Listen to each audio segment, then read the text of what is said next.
Bob's Railroad Workbench, where we talk about math, science, history, and trains, and do it all with some very fun activities. I'm Bob Lettenberger, Mr. Bob, Education Director for the National Railroad Museum. If you are watching this live on Facebook and want to type in a question, feel free to do so. We'll answer those right after the segment. If you want to just type in and let us know who you are and where you're watching from, we'd love to hear from you.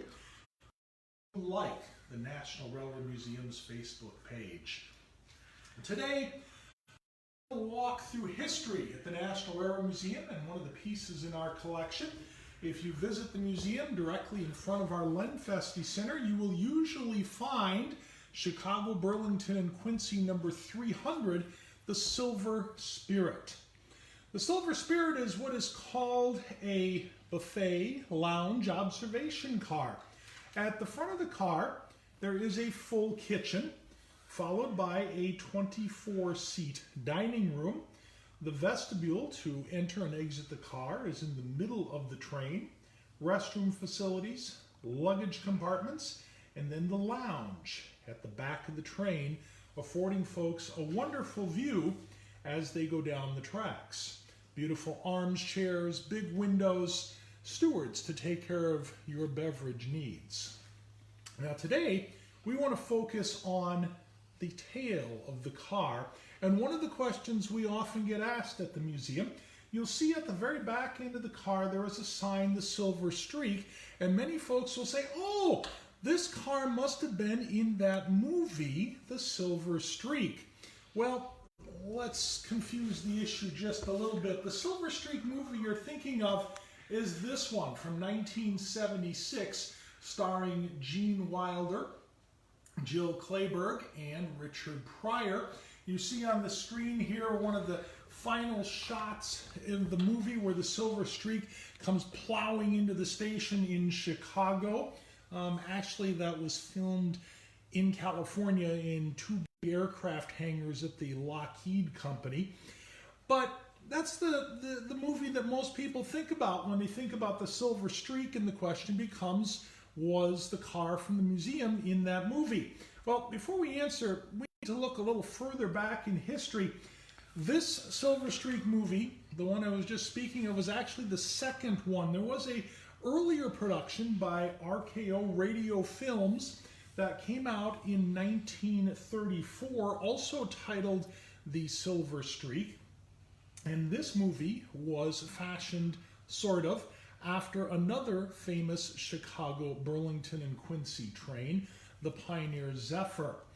So, the Chicago, Burlington, and Quincy car at the National Railroad Museum, was it part of either of these movies? No, actually not. To find out how we get Silver Streak associated with our car at the museum, we look at a passenger train brochure from the CB&Q from 1945 entitled From Wagon Wheels to Steel Wheels, promoting the idea that many of the places that the CB&Q travels were in pioneer country.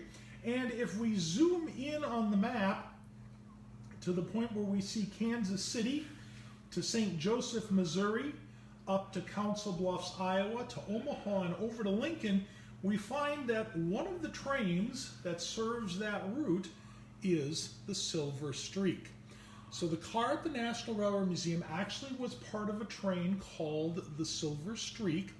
It ran between Kansas City and Lincoln, Nebraska via Omaha. It was a day train. It only was comprised of a baggage car, a railway post office car, 2 coaches, and the Silver Streak, which brought up the tail end of that train. Now, the Chicago, Burlington, and Quincy seem to like the name Silver Streak because in their roster from time to time there were other cars that showed up that had this name. The Texas Zephyr that you see here in Fort Worth, Texas, the tail car there was named the Silver Streak. Notice it is different from the car that we have at the museum, the Silver Spirit. Also, the Denver Zephyr, its tail car was actually called the Silver Streak as well. So, the museum's car, was not in the movie, but it was part of a train called the Silver Streak.